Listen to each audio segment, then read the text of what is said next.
And so then you just get an arms race and an escalation of narrative warfare, info warfare, mimetic warfare, tribalism, physical kinetic warfare, all of those types of things.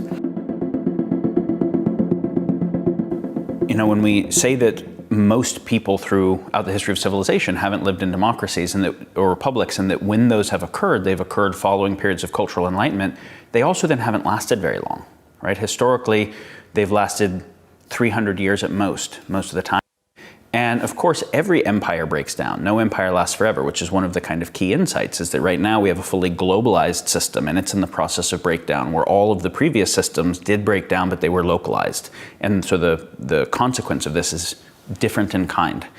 But the democracies break down much faster than many of the dynasties and other types of top-down systems, because it's just easier for a small number of people to coordinate with each other than a large number of people, right? You think about it, it's kind of like if somebody is a bodybuilder, it takes a lot of work to keep that much muscle on, right? They have to be working out and eating all the time, and the moment they stop, it starts breaking down because it's actually very expensive. Well, it's actually very expensive to keep a whole population highly educated and highly engaged, not just kind of in their own life, but really paying attention. Like, most people don't want to go to jury duty. They don't go to town halls. They don't really want to pay attention to the issues well. And this is part of why the breakdown occurs, is if somebody works very hard to fight a revolutionary war against a tyrant, or to try and overthrow a tyrannical system of governance or whatever, they have an embodied knowledge of what the bad alternative is. And they work very hard to make sure their kids have that. So that's why a Washington or a Franklin would say those types of things, right? Like that it's utterly necessary for everyone to have this kind of comprehensive education, because they know what the alternative is.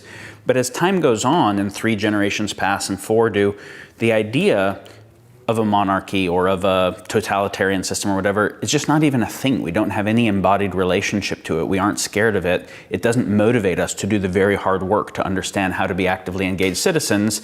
And there's stuff on TV, right? And there's like stuff to do, and there's social interests, and there's whatever else.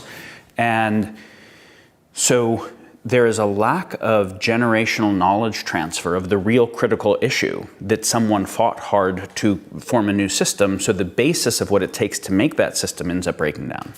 And we can see we are at a place where this is not a system of for and by the people. The people, at best, every 4 years get riled up over a person that they didn't really have much to say in which people were even there, or what they do propositionally or anything else. And so what I would say is, you know, the US is at about 250 years since it was founded. They don't make it past 300 years. This one has had more pressure to break down on it, because since World War II in the Bretton Woods world, it's been the center of a global order. So everyone who's wanted to change the global order has had a maximum incentive to try to influence DC in various directions. And it's not that hard to flow money into the DC structure internationally towards whatever your personal interests are. It's not that hard for a foreign actor, a state actor, or a non-state actor to be able.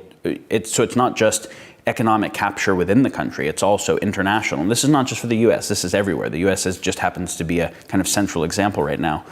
But it's not that hard to have money go from a sovereign wealth fund or something like that into an international IGO or NGO, into a corporation in the US that has certain kinds of veils and protections, or a nonprofit, into the Washington, D.C. think tank, nonprofit, political action campaign complex, and start to purchase legislators and get senators invested in doing the bidding of particular things and whatever else. And so when both the left and right feel like the nation is on the brink of existential collapse, they're right.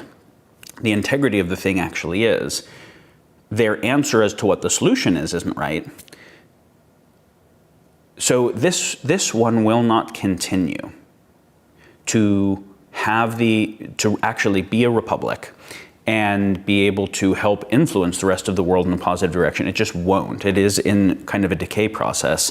The question is whether it decays into just less and less function and irrelevance, or whether it decays and reboots. And if we reboot an actual kind of meaningful participatory governance, and obviously that's a US question, but it's a global question. And in order to do that, a cultural enlightenment as a prerequisite is necessary, right? The cultural enlightenment of is everyone recognizing that collective choice making has to be based on collective sense making, collective meaning making, collective conversation? And are we starting to really invest not in doubling down on our own bias, but in the capacity to make sense of things well, the capacity to understand why other people are thinking the things that they do, and what signal is in there, and what noise is in there, and the capacity to communicate well so we can coordinate? Either that becomes a widespread value that we start investing in and training in, or it will devolve into autocracy, and we should actually put attention on trying to pick how to make it a better monarchy than a worse one.